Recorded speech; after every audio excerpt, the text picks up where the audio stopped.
My name is Harriet Winslow, and I am 67 years old. I've spent my life teaching children in Mobile, Alabama, nurturing my son and raising my grandson after his father walked out. I always believed that kindness and patience could solve most problems, but that morning, all of it felt useless. I was in the kitchen, humming softly as I scrambled eggs, the smell of toast filling the warm, quiet house. It should have been ordinary, just another Saturday, but the sound of the front door slamming made my heart leap. Dana. My daughter-in-law stormed in phone, clutched in one hand, her voice sharp and high. I had seen her like this before, frustrated and sharp-tongued, but nothing prepared me for what happened next. "Move, old woman," she barked, without looking at me. Her attention glued to the screen. I set the spatula down, stepping cautiously toward her. Before I could say a word, a wet, cold splatter hit my cheek. Her spit. My own kitchen. My own home violated in a single shocking moment. I froze, feeling the humiliation spread hotter than the morning sun outside. "Disgusting old woman," she shouted, finally noticing me, or maybe just enjoying the effect of her words. Her hands gestured wildly, as if I were invisible, her fury contained entirely in the sound of her voice and the spittle on my skin. I pressed a paper towel to my face, swallowing back the trembling in my lips. My heart raced, but my mind started ticking even as Dana raged on about her frustrations and complaints. I didn't answer, didn't cry, didn't scream. Silence was all I could hold on to. As I wiped my cheek, the warmth of anger mixed with disbelief, a strange clarity began to form. Something had to change because this could not continue. I stood in the kitchen, the paper towel still pressed to my cheek, feeling the sting linger longer than the spit itself. Dana's anger had always been loud, but today it had a sharpness that cut deeper than I expected. As the morning sun filtered through the blinds, I let myself think about all the years I had endured. Raising my son alone after his father left had been a challenge I embraced without complaint. Nights spent sewing clothes for extra money, weekends grading papers, holidays working double shifts, all to give my family the life they deserved. I never expected gratitude, only the quiet warmth of family. But Dana, she had turned that quiet into a weapon, seeing my home as her stage, my patience as permission to disrespect me. I thought about my grandson Jamie running around the living room and how much he had absorbed from years of tension, raised in a home where his grandmother was treated as a servant, not as a person. I remembered the times Dana yelled at me in front of him, the subtle sneers, the way she took over my kitchen, my finances, my life, and I stayed silent. For decades, silence had been my shield and my punishment. Today, though, it felt different. The humiliation settled in my chest, heavy and cold, but beneath it, something else stirred resolve. I could feel the gears turning in my mind, weighing options I had never allowed myself to consider. Years of silence had taught me patience, but years of disrespect had awakened a fire I could no longer ignore. Something had to change. That evening, after Dana had left for her girls' night out, I sat at the kitchen table with the quiet hum of the refrigerator and the fading sunlight streaming across the countertops. My fingers trembled slightly as I opened my laptop, intending only to check my bank accounts for the usual monthly expenses. But the numbers on the screen froze me in place. Withdrawals I hadn't authorized, amounts I didn't recognize, transfers labeled with vague explanations. My heart sank. At first, I thought it was a mistake, a forgotten bill, an overlooked transaction. But the more I scrutinized the accounts, the more the truth revealed itself. Dana had been taking money from my savings, my checking, even from Jamie's college fund. Small amounts at first, $500 here, $800 there, but over 6 months, it added up to nearly half of what I had painstakingly saved for decades. I pulled open my filing cabinet, rifling through receipts and bank statements, and there it was, a notarized power of attorney I had supposedly signed, granting Dana access to my accounts in case of emergency. I remembered no conversation, no explanation, only the familiar tone of her insistence that I trust her. It was all there in black and white. The signature matched mine, but the intent had been twisted, weaponized against me. Anger surged through me, sharp and bitter. The betrayal was not just financial. It was personal, moral. This was my home, my life's work, my security, and she had treated it like her own personal playground. And worst of all, she had been doing it under my roof, under my nose, pretending to care, pretending to love Jamie, all while slowly draining everything I had built. I closed the files with a quiet but forceful snap, my mind racing. Years of patience, years of putting others first, had taught me endurance, but it had also taught me observation. I had noticed the subtle patterns, the excuses, the fleeting justifications she gave whenever I casually questioned her. Now I saw the full picture, clear and undeniable. For the first time, I allowed myself to think beyond endurance. This was no longer about silence or patience. It was about reclaiming what was mine, protecting Jamie, and setting the boundaries Dana had ignored for far too long. The fire that had been quietly smoldering since the morning's spit erupted fully. I would act, and I would act decisively. The next morning, I called my old friend and trusted lawyer, Martin Ellison. He had been guiding me through financial decisions for years, quietly steady, with a calm voice that never judged. I explained everything: Dana's access to my accounts, the withdrawals, the forged power of attorney, and the slow erosion of Jamie's future fund. Harriet Martin said, after a long pause, "This is serious, but you are in a strong position. You've maintained records, you have proof, and legally we can revoke her access immediately. You just need a plan." His words grounded me. For the first time since the spit, I felt that surge of control settle into my chest. We scheduled a meeting for the afternoon. I printed every bank statement, every receipt, every email correspondence where Dana had requested money or offered excuses. I wrote down a timeline carefully, noting each suspicious withdrawal. Seeing it all laid out, methodical and undeniable, filled me with a strange satisfaction. I had finally stepped out of the fog of humiliation and into the clarity of action. Martin suggested we begin by revoking the power of attorney blocking Dana from all accounts and placing legal safeguards on Jamie's college fund. "We can also draft a new plan for your assets," he said, "ensuring she cannot manipulate the house or any inheritance in the future." My mind raced ahead, picturing Dana's surprise the moment she would realize her control was gone. But I also reminded myself to stay calm. Anger was a fire I could not let consume me. Every step had to be measured, precise, unassailable. For Jamie, for myself, I had to act decisively, but with restraint. This was no longer about punishment. It was about protection. After hanging up with Martin, I sat in my favorite chair by the window, the warm sunlight hitting my face, the hum of the city below. The kitchen was quiet. The dishes from breakfast still on the counter, but I felt a weight lift. My silence had shifted from submission to strategy. I was no longer just enduring. I was preparing. By evening, I had a plan forming in my mind. Dana would not see it coming, and by the time she did, I would already have taken the steps to safeguard everything I had built. A sense of quiet resolve settled over me, deep and unshakable. That afternoon, I arrived at Martin Ellison's office, carrying the stack of documents I had prepared.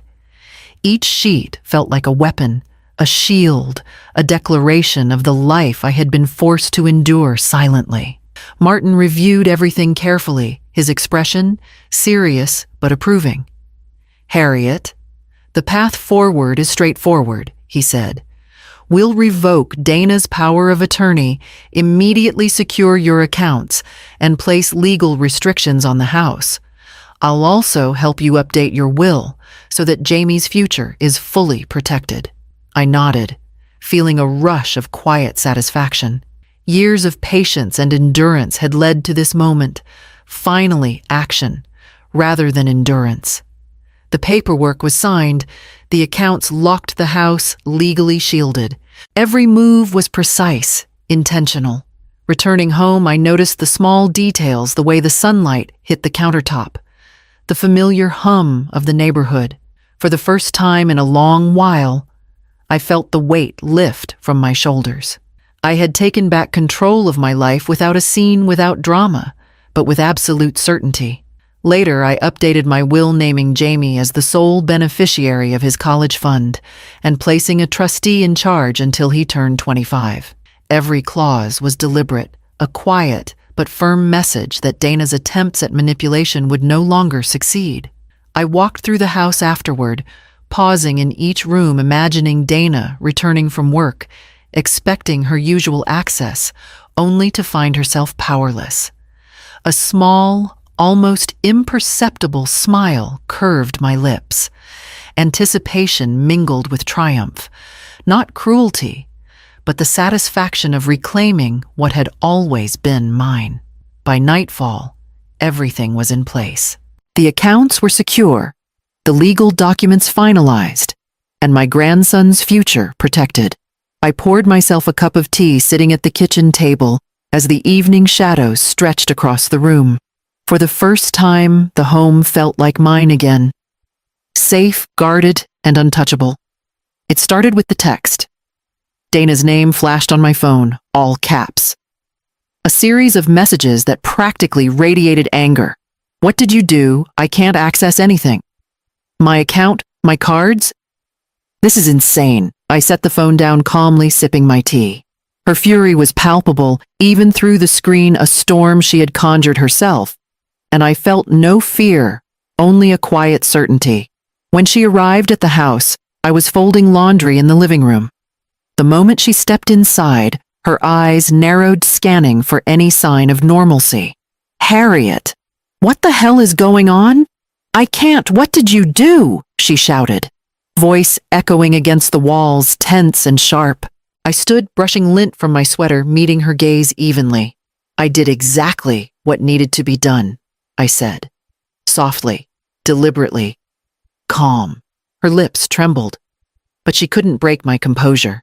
Dana lunged toward the kitchen counter, fists clenched, but I didn't flinch. "You think you can just take everything away? My son's college fund, my access, my house?" she screamed. Her face was red eyes blazing. "I thought long and hard about it," I replied, steady and deliberate. "And I decided to protect what belongs to Jamie and to me. Everything is secure legally and financially. You have no right to manipulate or control us."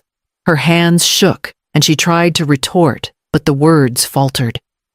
The fury that had always been her weapon now faltered against the calm wall I had built.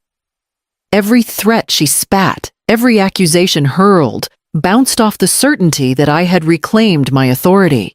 "You'll regret this, Harriet," she hissed, but the edge in her voice had dulled, replaced with confusion and disbelief. "You can't. Nobody does this to me. I have spent decades protecting you, tolerating your behavior, and raising Jamie. That ends now," I said. "You overestimated your power and underestimated my resolve. There is no more fear here, Dana. Only truth, only consequence." She stormed out, slamming the door with a finality that echoed down the hallway. I remained standing heart calm, knowing the worst had passed. Outside, the late afternoon sunlight hit the front porch, warm and unyielding. For the first time, I felt the weight of injustice lift. My home was mine, my grandson's future secure, and my dignity restored. The quiet that followed was profound. For the first time in years, I could hear myself breathe unthreatened. And in that stillness, a new clarity settled. The battle was won, not with anger, but with patient strategy and unshakable composure.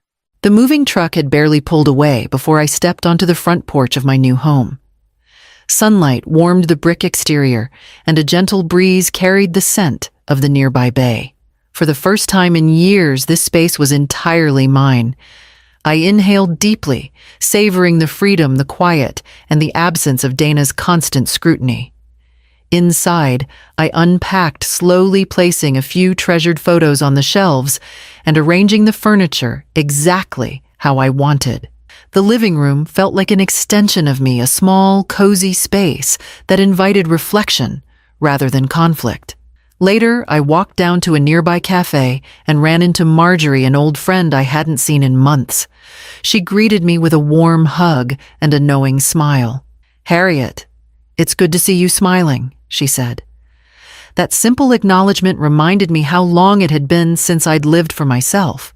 Over the next days, I settled into routines I had long neglected: reading in the mornings, walking along the waterfront, cooking meals, without anyone criticizing, and reconnecting with neighbors who welcomed me like an old friend.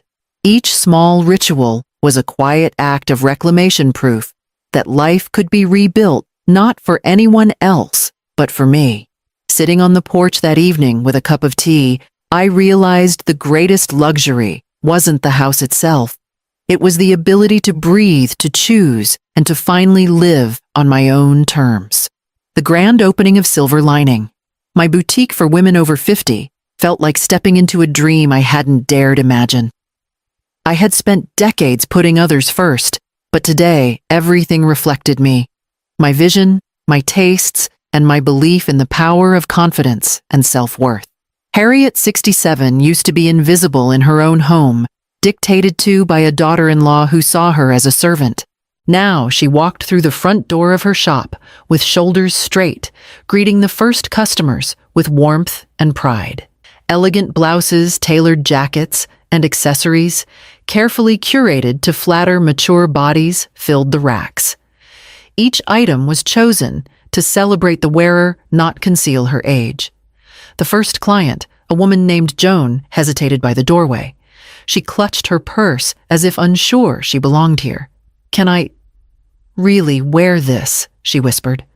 I smiled and held out a flowing silk top. "You deserve to shine. This isn't about age, it's about confidence."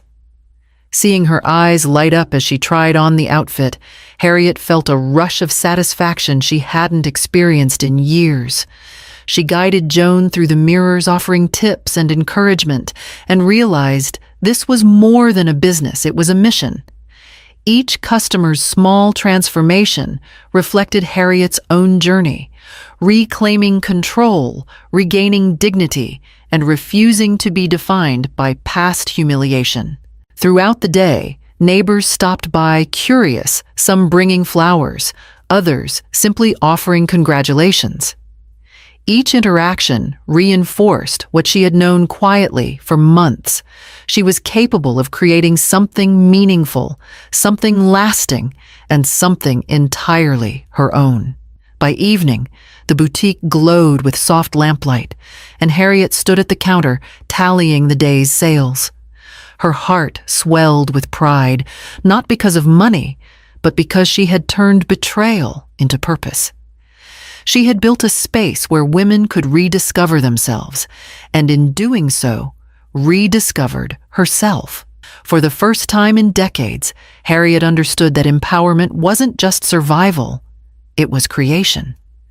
She had transformed pain into opportunity, and as the sun dipped below the mobile skyline, she felt a quiet certainty. The wounds of the past would no longer define her, and this was only the beginning.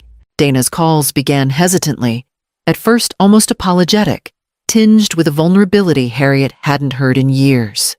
"Harriet, I've been thinking a lot about everything Dana said one morning," her voice low, uneasy.